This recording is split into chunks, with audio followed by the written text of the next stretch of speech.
Ok, je vois que l'enregistrement a été lancé par Céline, donc tout va bien. Je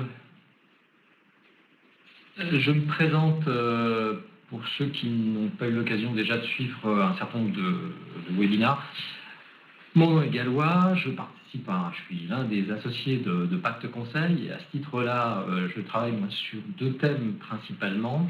Je travaille beaucoup sur la prévention des risques psychosociaux, la qualité de vie au travail, le bien vivre au travail. Et j'ai un autre thème de prédilection, c'est la prévention de l'absentéisme. J'ai fait un certain nombre d'interventions sur ce sujet jusque-là, et donc certains d'entre vous ont pu le suivre. Je pense qu'il y a encore des replays qui peuvent être récupérés, ou éventuellement sur notre site, il y a des captations de ces interventions. Voilà, notre domaine d'intervention, c'est le management social. C'est-à-dire qu'en fait, on s'attache effectivement à mettre de l'huile dans le moteur, en quelque sorte, en essayant de s'intéresser à la dimension sociale des organisations. Alors, le sujet d'aujourd'hui, c'est comment associer le bien vivre au travail et à la performance économique. En fait, l'idée, qui est une idée que j'ai depuis une bonne vingtaine d'années, c'est de se dire, mais y a-t-il un lien d'abord entre les deux, ou alors ou non, et si jamais il y a un lien, comment l'établir, ce lien, comment réussir effectivement à créer en quelque sorte une courroie de transmission entre le bien vivre et la performance économique. Je me souviens qu'il y a 20 ans environ, j'étais dans un autre cabinet, un grand organisme qui fait partie principalement de la formation, et que mon chef de projet m'avait donné la chance d'intervenir au cours d'une conférence auprès de dirigeants d'entreprise sur ce sujet-là. Alors à l'époque, c'était une conviction, mais j'avais pas beaucoup de billes pour pouvoir alimenter, à faire une preuve en quelque sorte, apporter la preuve qu'il y avait un lien très fort entre les deux. Et donc, ne sachant pas comment faire, j'ai cherché dans la littérature, j'ai regardé, j'ai pas trouvé grand-chose. J'ai trouvé quand même quelques axes de réflexion, et j'en ai parlé effectivement au cours d'une petite demi-heure à ce parterre de dirigeants. Et j'ai fait un bide, mais total. C'est-à-dire, en gros, je pense qu'à l'époque, il y a 20 ans, c'était vraiment hors sujet, quoi. Je pense que je n'ai éveillé aucun intérêt sur le sujet. Et donc, j'ai toujours gardé, si vous voulez, l'envie de continuer à travailler sur ce sujet. J'ai toujours été très, très en veille de ce qui s'écrivait sur ce sujet. Et puis, il y a 2 ou 3 ans, je suis tombé sur ce document-là, qui s'appelle la qualité de vie au travail, un levier de compétitivité, et qui est le résultat d'un travail d'un think tank qui s'appelle la Fabrique de l'industrie, soutenu par l'ANACT, par la RACT, par Terra Nova. Et ce travail-là, vous le voyez sûrement peut-être pas bien, eh bien lui, il m'a largement permis de progresser sur ce thème, parce qu'on y trouve effectivement, alors évidemment rien n'est une preuve évidente, mais on y trouve un certain nombre d'éléments qui commencent effectivement à être un faisceau de preuves, qui a un lien très fort entre le bien vivre, le bien-être, la qualité de vie au travail et la performance sociale. Je m'étais aussi pas mal inspiré, et là d'ailleurs c'est aussi ces travaux-là qui m'ont permis de réaliser ce que je vais vous présenter, du rapport Lachmann-Pénicaud et Larose. Pénicaud, oui, la ministre actuelle du Travail, à l'époque elle était DRH de Danone, et elle avait participé à un rapport justement sur le bien-être et au travail.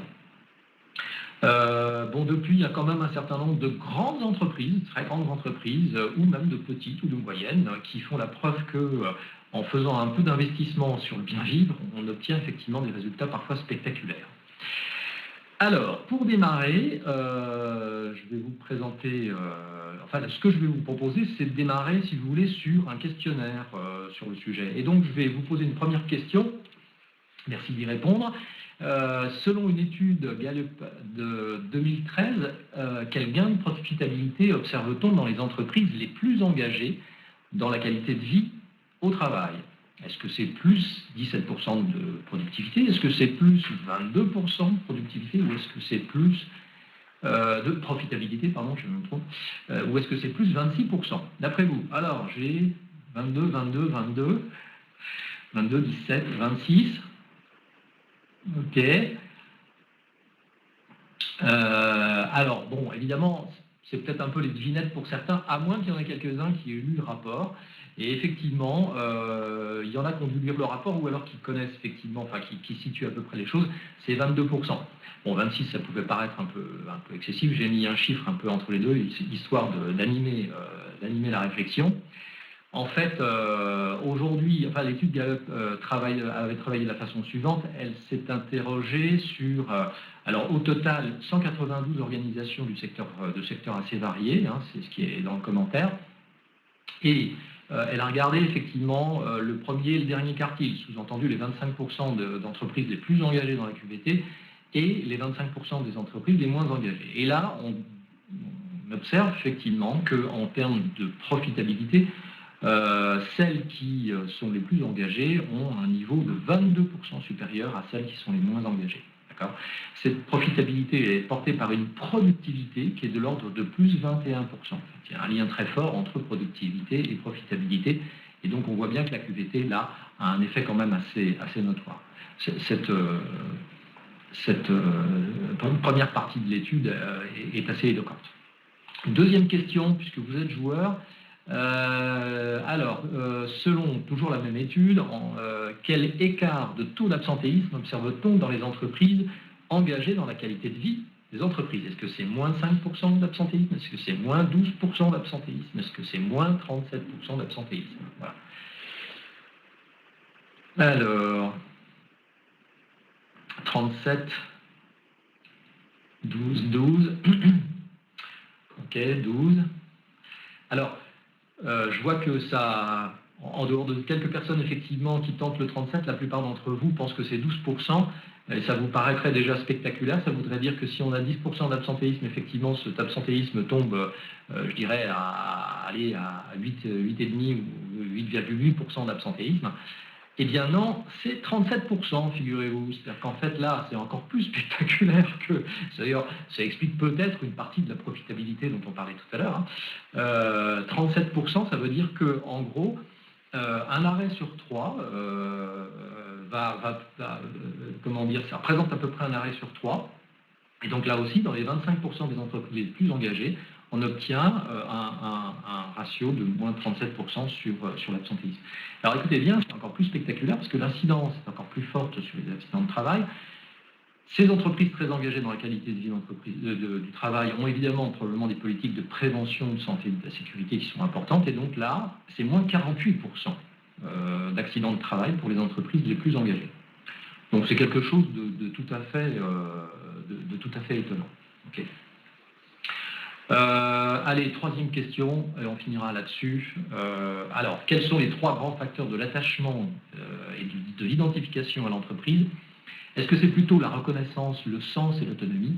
Est-ce que c'est plutôt le salaire, l'ambiance, les conditions de travail? Ou enfin, est-ce que c'est plutôt la relation au management, la formation ou l'organisation du temps de travail? Alors là, c'est le résultat d'une étude réalisée en 1998 par l'Université catholique de Louvain. Alors, réponse 1 pour certains, oui, pour la plupart d'entre vous, c'est réponse 1, je vois une réponse 2 là. Ok, bien. Bon, il y a quand même une majorité effectivement de réponse 1, et donc vous avez gagné, parce qu'effectivement, c'est plutôt le fait, enfin, le résultat de cette recherche empirique montre que les 4 facteurs déterminants, avec plus de 3, mais il y en a 4, c'est la reconnaissance, c'est le sens, la contribution, le sentiment de contribution personnelle à l'entreprise, à son service, à son activité, à sa tâche, le sentiment de réalisation personnelle, c'est-à-dire l'autonomie, et puis enfin la perception de justice et d'équité. D'accord. Alors j'ai pas retenu celui-ci, même si effectivement il peut avoir pas mal d'effets sur. Alors j'ai une remarque, Driss, qui me dit l'étude date de 80. Alors l'étude, non, elle date pas de 98, l'étude que je vous ai donnée là, c'est-à-dire la qualité de vie au travail, 2 points, un levier de compétitivité. Ça, c'est un travail qui a été fait il y a 2 ou 3 ans. Par contre, effectivement, l'étude dirigée par Christian Vandenberg, elle date de 98. Cela étant dit, si vous voulez, même si effectivement elle a 20 ans, je pense que les choses ont changé, en particulier parce que les générations ont d'autres attentes par rapport à l'entreprise. Ce qui reste vrai sur cette partie de l'étude, c'est quand même effectivement la reconnaissance, le sens, l'autonomie. Ça, je le retrouve moi de façon à peu près systématique. Bien, alors je vous propose d'avancer, et pour avancer finalement, je vais vous dire un peu comment moi je prends le sujet. Aujourd'hui, quand il s'agit effectivement d'aider ou d'accompagner une entreprise dans le bien vivre au travail, ou bien vivre au travail, et d'obtenir des résultats par rapport à ça. En fait, ce que je retiens comme principaux leviers pour développer le bien vivre, on a vu que le sens, l'autonomie, la reconnaissance étaient des piliers essentiels. Okay. Moi, j'y rajoute aujourd'hui, effectivement, 3 autres leviers qui sont la participation, ce qui n'est pas tout à fait la même chose que l'autonomie dans mon esprit, c'est-à-dire qu'en fait, on peut avoir une certaine liberté d'action, une certaine facilité d'intervention, je dirais, un certain nombre de moyens à ma disposition, mais en même temps, si vous voulez, ne pas être écouté sur ces solutions, ne pas être entendu sur la mise en place de recommandations, etc. Et la participation, c'est cette capacité effectivement à collaborer, je dirais à travers ses idées, à l'amélioration de la situation de l'entreprise, de son organisation, de son fonctionnement. J'y rajoute aussi le thème de l'enrichissement, parce que l'enrichissement pour moi, c'est l'occasion, si vous voulez, de se développer, c'est-à-dire de devenir peut-être davantage, de maîtriser davantage son activité, de maîtriser davantage un certain niveau d'expertise. Donc l'enrichissement du poste, le poste va m'apporter en quelque sorte quelque chose en termes de compétences, et ça, je pense qu'aujourd'hui c'est une attente forte. Enfin, le dernier point, c'est ce que j'appelle la solidarité. C'est-à-dire qu'en gros, j'ai remarqué, et là il y a un lien très fort entre risques psychosociaux et absentéisme, que les organisations dans lesquelles les gens se sentaient bien dans leur relation avec leur entourage, se sentaient engagés vis-à-vis d'eux, se sentaient un contrat moral avec eux, étaient des organisations où l'absentéisme effectivement était beaucoup plus bas. Alors pas seulement parce que je me sens bien sûr, c'est important, mais aussi parce que effectivement ça valorise l'importance de ma présence, de soutenir mes collègues dans leur travail. C'est pas la seule raison, le sens dans mon travail peut aussi être une bonne raison de valoriser l'importance de ma présence, mais là aussi c'est une des conditions fondamentales. Alors comment, sur un sujet comme celui-ci, on peut réussir, alors là on est vraiment au niveau, si vous voulez, un peu, je dirais, de la théorie, comment on passe à la pratique, c'est-à-dire comment effectivement on utilise ces différents leviers. Ce qu'on a mis au point chez Pacte aujourd'hui, c'est un questionnaire de 24 questions, le nombre de questions est volontairement relativement faible, pour que les gens puissent y participer, que ce soit assez simple et en même temps relativement facile d'exécution. Et ces 24 questions, elles portent sur l'ensemble de ces thèmes, ce qui représente effectivement au total 6 x 4, 24, 4 questions par thème.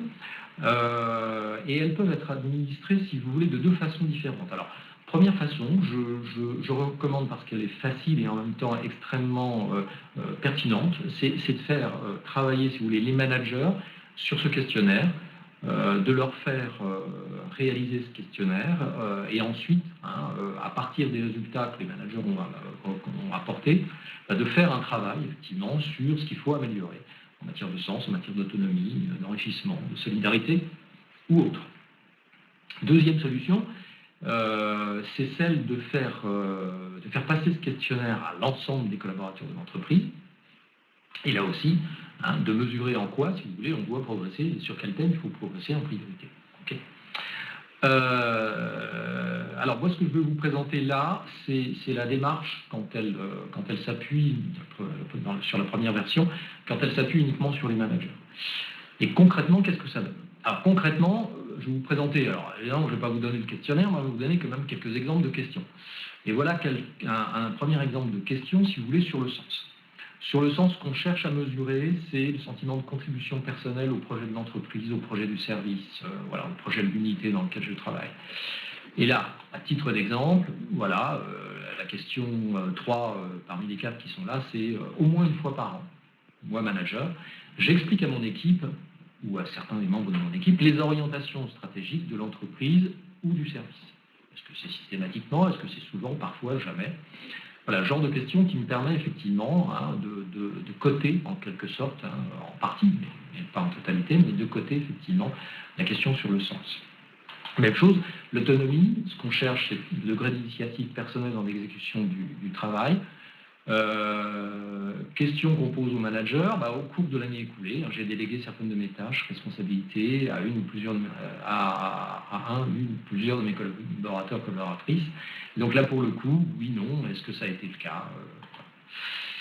Sur les leviers de la participation, l'idée, c'est de travailler sur l'écoute de la part de la direction. Alors, le mot direction est mise entre guillemets, on devrait le mettre entre guillemets pour comprendre que c'est effectivement au moins les N+1, les N+2, évidemment, sur les propositions des collaborateurs. Exemple de question, voilà la 4e question de ce 3e thème, qui est j'anime des réunions avec mon équipe pour réfléchir ensemble à la manière de faire progresser nos méthodes de travail. Toujours, souvent, parfois, jamais. Et là aussi, ça nous permettra de coter, de scorer en quelque sorte le niveau d'investissement dans ce levier de participation. Le levier de la reconnaissance. Alors ça, c'est toujours un levier assez compliqué à mesurer. Le fait de se sentir soutenu et considéré, c'est vrai. Alors je dis bien soutenu, considéré. Je ne parle pas de levier de la reconnaissance effectivement matérielle, ce n'est pas les avantages en nature ou ce n'est pas les augmentations annuelles. Là, on est vraiment sur une reconnaissance effectivement immatérielle. Donc le fait d'avoir un chef effectivement qui est en soutien de vos efforts, le fait d'avoir quelqu'un qui reconnaisse ce que vous faites assez régulièrement, mais aussi le fait d'être considéré parce que quand vous avez des problèmes de conditions de travail, quand vous avez des problèmes de relations au travail, quand vous êtes dans votre vie personnelle parfois effectivement en difficulté, il y a une marque de considération effectivement parce qu'on fait des choses pour vous, en tous les cas vous êtes important dans l'organisation, c'est ça qu'on veut mesurer. Exemple de question, j'organise des moments conviviaux pour fêter les succès de l'équipe. Oui, ça fait partie effectivement des moyens qui peuvent être mis en place. Ça, c'est la question 2 sur ce thème 4. Le levier de l'enrichissement professionnel.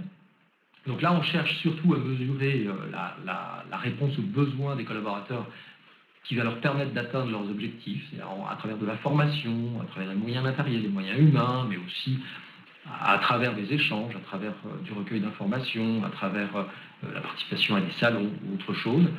Et là, le type de questions qu'on peut avoir, c'est à l'occasion de l'entretien professionnel, moi, manager, est-ce que je propose à chaque collaborateur ou chaque collaboratrice des modalités en termes de formation, d'échange, de salon, de participation à des conférences ou autres, pour l'amener à développer ses compétences. Est-ce que c'est toujours, souvent, parfois ou jamais? Le levier solidarité, dernier levier, eh bien là, on mesure surtout le lien social, le soutien collectif au sein du travail. Et là, à titre d'exemple, la question 3, c'est pour combler les besoins de compétences de certains collaborateurs ou de certaines collaboratrices, nouvelles recrues, retour d'absence longue, etc., je fais appel au tutorat, c'est-à-dire d'un ou d'une autre collaboratrice. Voilà. Ça, c'est une question qui peut être aussi assez fondamentale, parce que j'organise en quelque sorte l'entraide et le soutien dans mes équipes. Et là, donc, même question, toujours, souvent, parfois, jamais. Alors, à travers ce questionnaire, en fait, l'idée, c'est le point de départ. Vous allez voir que le processus, il est en 4 phases. À travers ce questionnaire, l'objectif, c'est d'obtenir une cartographie de la situation. Alors voilà, en termes de sens, d'autonomie, de participation, de reconnaissance, où est-ce qu'on se trouve? Est-ce que, je prends ce schéma-là, autant les gens ont l'air d'avoir, en tous les cas les managers qui ont déclaré leur point de vue sur la situation de l'entreprise, trouvent qu'ils s'efforcent de donner du sens à travers un certain nombre d'actions. Au niveau de la reconnaissance, là aussi, je pense que la reconnaissance est forte. Par contre, on peut se poser la question sur l'autonomie, sur la participation, sur la solidarité ou l'enrichissement. Évidemment, on n'est pas obligé d'avoir tout à 100%, c'est pas toujours possible d'abord, et puis ensuite, ça va demander beaucoup d'efforts et beaucoup de temps des fois, mais en tous les cas, on peut se demander si on n'a pas intérêt à progresser sur un des axes.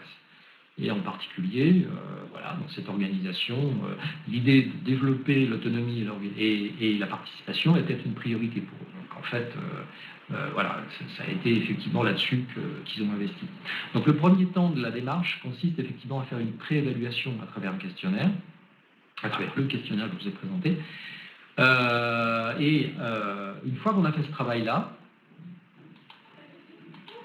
on va faire, alors on le fait faire par qui? Oui, c'est intéressant. On le fait faire par un groupe qui peut être transverse, alors dirigeant, manager, RH, mais on peut le faire faire effectivement à tous les collaborateurs, à condition effectivement de libeller les questions, si vous voulez, autrement, c'est-à-dire de leur point de vue. Du genre, effectivement, est-ce que mon manager m'invite chaque année à faire ceci ou à faire cela?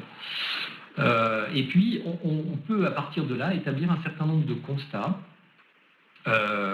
pour renforcer ou conduire le contexte de bien vivre au travail. Ça, c'est la première étape. Deuxième étape, on fait un travail, cette fois-ci, pour identifier ou analyser de façon détaillée les conditions du bien vivre au travail. Et là, ça peut être un groupe pilote de préférence. On va analyser de manière détaillée les raisons d'une absence ou d'une défaillance sur certaines conditions, certains leviers du bien vivre. On va réaliser un benchmark avec d'autres entreprises qui ont participé à ce genre d'exercice. Et puis le troisième temps, c'est d'identifier des décisions à prendre et donc des moyens à réunir ou des actions à engager pour combler en quelque sorte les écarts qu'on souhaite combler sur certains axes. Troisième étape, la question de la mise en œuvre. Alors la mise en œuvre, elle consiste assez simplement, si vous voulez, à ordonnancer des actions dans le temps et de définir des moyens associés, mais surtout les faire valider au comité de direction. On ne va pas tout entreprendre, on va entreprendre un certain nombre d'actions parce qu'on veut travailler, on veut progresser sur certains axes. Et donc pour le coup, voilà, on va engager effectivement des actions sur certains axes. C'est le plan qui sera validé auprès du comité de direction qui sera décidé, évidemment. Après, il y a un pilotage à mettre en place. Il faut bien sûr un pilote parce qu'il ne se passera rien. C'est souvent le cas. Quand on veut mettre en place, après une belle étude, quand on veut mettre en place un plan d'action, si jamais il n'y a pas de pilote, il n'y aura pas de résultat. Et la dernière étape, c'est 6 mois ou 1 an plus tard. Ça consiste à refaire de nouveau l'exercice. Alors, en espérant que les gens oublient un peu les questions, et donc à vérifier où on en est. Alors, bien sûr, à travers de nouveau le questionnaire, mais à travers d'autres indicateurs, des indicateurs sociaux, des indicateurs de qualité, des indicateurs de productivité. Voilà, soumettre au même groupe transverse ou soumettre à l'ensemble des collaborateurs le questionnaire de nouveau. Et puis en tirer des conséquences, si vous voulez, sur les résultats post-évaluation, relancer certaines actions de progrès si jamais effectivement on considère qu'on n'a pas été assez loin, on considère qu'on n'a pas été assez vite sur certaines actions. Voilà. Alors, j'ai volontairement été un peu plus vite pour nous laisser du temps d'échange. Je vous remercie de m'avoir d'abord écouté. Est-ce qu'il y a des sujets sur lesquels vous voulez qu'on revienne, en particulier sur la démarche, sur les constats, sur les objectifs de cette approche? Alors, j'ai vu tout à l'heure qu'il y avait une question, alors je le redis doucement, mais vous retrouverez ça sur le net. En fait, le rapport dont je parlais tout à l'heure s'appelle « La qualité de vie au travail, un levier de compétitivité ». Et l'autre rapport qui me semble être particulièrement précieux dans cette réflexion, c'est le rapport de Lachman, Larose et Pénicaud sur le bien-être au travail. Donc, je vous invite à les regarder. Et là, c'est non seulement les lire, mais évidemment, quand on écoute les intervenants, on sent qu'il y a une véritable conviction, si vous voulez, sur la nécessité d'embrayer sur ce sujet comme étant un levier de productivité. Je pense, enfin, je ne sais pas si vous avez lu effectivement le petit chapeau de cette conférence. Dans certains cas, et dans pas mal d'entreprises pour lesquelles effectivement on a eu l'occasion de travailler, en fait, ce qui faisait que les entreprises se disent ont besoin de mettre en place ce genre de dispositif et de réfléchir sur les conditions du bien-être, c'est que la compétitivité est en question, leur performance est en question, et faute de pouvoir améliorer leur performance, le risque pour elles, pour certaines d'entre elles, c'est d'être en grande difficulté, alors que ce soit financier, que ce soit commercial. Et donc, souvent, quand on n'a plus d'autres moyens, après avoir effectivement fait toutes les économies possibles, quand on n'a plus d'autres moyens effectivement pour réussir à obtenir de la performance, ça va être parfois ce levier-là, le levier du bien-être, qui peut être celui qui va dégager un certain niveau de productivité, d'efficacité, de créativité, surtout une baisse de l'absence, une baisse des accidents de travail dans un certain nombre de cas, et donc pour le coup une amélioration assez forte de la profitabilité de l'entreprise, voire même comment dire, une forme je dirais voilà, d'efficacité générale qui peut se développer. Je parlais de créativité. Bon, je pense que là-dessus on en a tous besoin justement pour innover dans nos organisations de travail, ou encore dans les produits qu'on propose à nos clients, ou dans les services qu'on propose à nos clients. Donc voilà, ça peut être un vrai levier important. Alors, est-ce qu'il y a des questions? Est-ce que vous souhaitez que je réponde à certaines questions précises?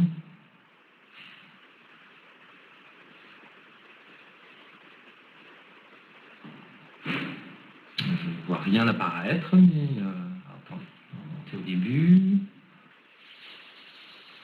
Est-ce que je vois le nom du rapport? Donc j'en ai parlé.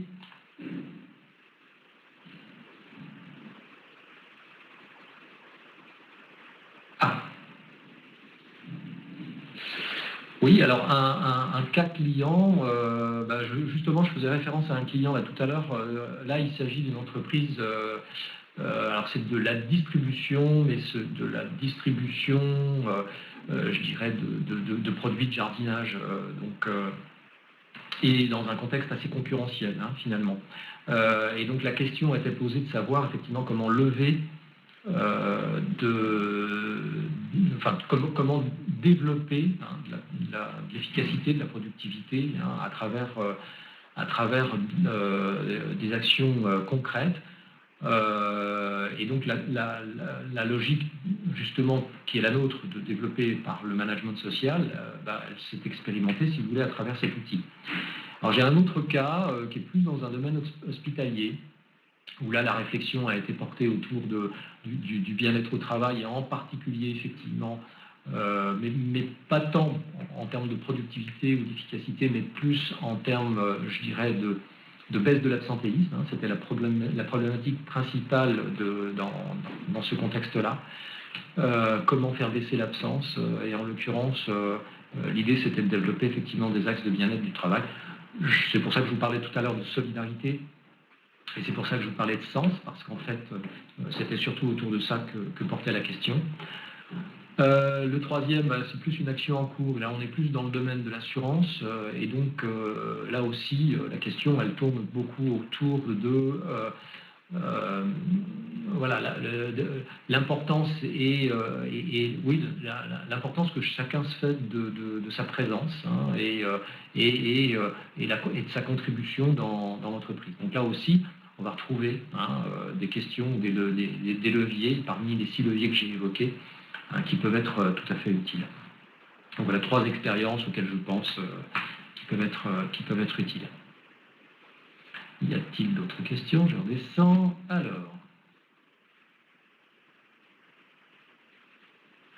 Alors, j'ai quelqu'un qui me dit, alors PNT, je ne sais pas quel est le prénom, je préconise de ne pas s'arrêter au manager pour une meilleure adhésion des collaborateurs aux résultats et aux actions de progrès. Tout à fait, je suis tout à fait d'accord avec vous. C'est juste alors parfois c'est juste un problème de budget, mais c'est vrai que ça mérite, ça peut se faire de façon assez économique, si c'est fait en ligne auprès des collaborateurs.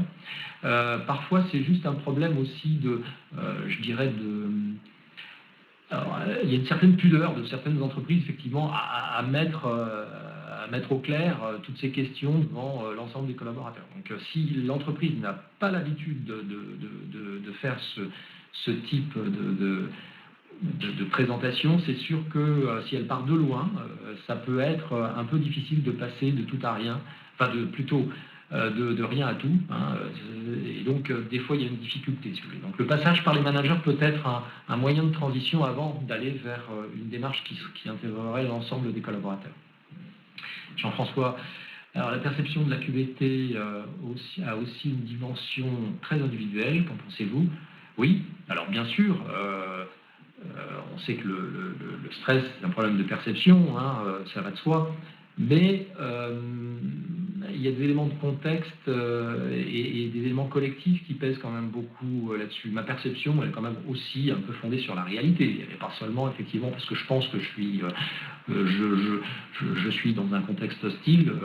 Si le contexte ne l'est pas, à un moment donné, si vous voulez, la réalité va faire changer ma perception. Mais je suis d'accord, il y a une dimension individuelle là-dedans.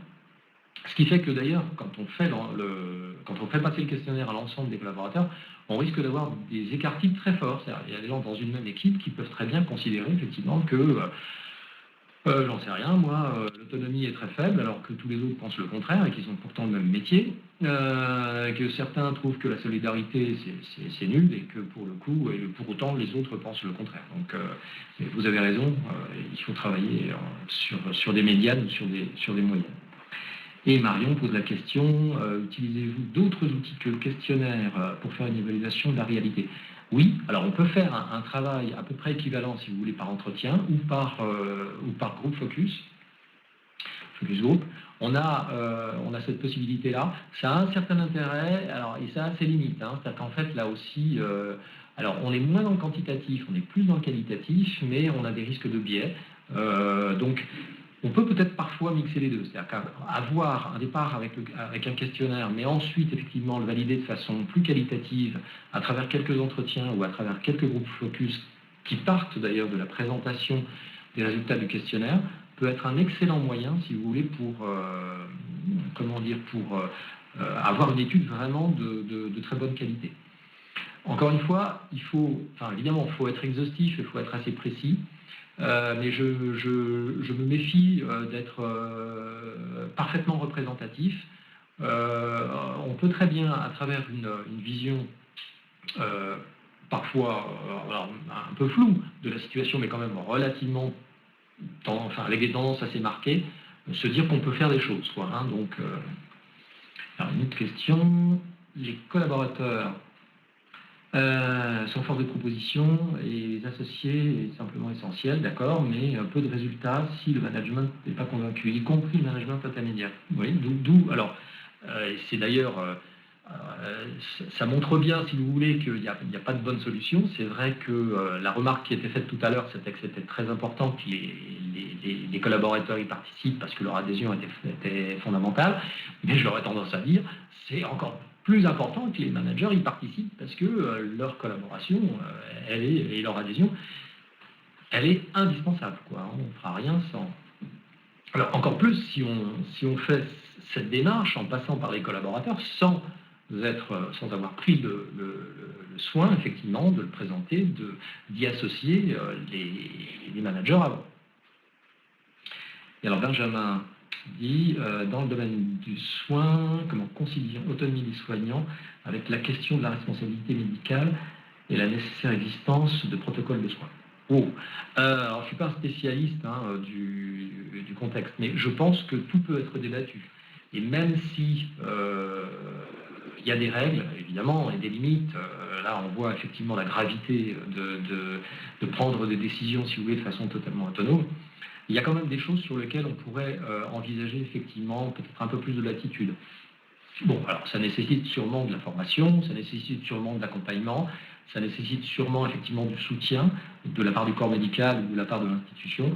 Mais pour le coup, rien n'est jamais impossible à partir du moment où on en discute et on constate que oui, on peut faire des choses ou qu'au contraire, non, malheureusement, on va trop loin et c'est pas possible dans notre contexte. Voilà. Alors, est-ce que j'ai répondu à tout? Oui, j'ai répondu à tout. Il est déjà 15 heures, donc vous avez peut-être des contraintes et je vous remercie en tous les cas du temps que vous m'avez consacré. Je suis bien sûr disponible et si vous voulez d'autres informations, n'hésitez pas à m'écrire ou à m'appeler. Et en particulier sur mes sources ou sur des contenus, des démarches qui vont avec. Donc je vous en prie. Encore une fois, merci de votre participation et donc à une prochaine fois sur ce sujet ou sur un autre. Voilà.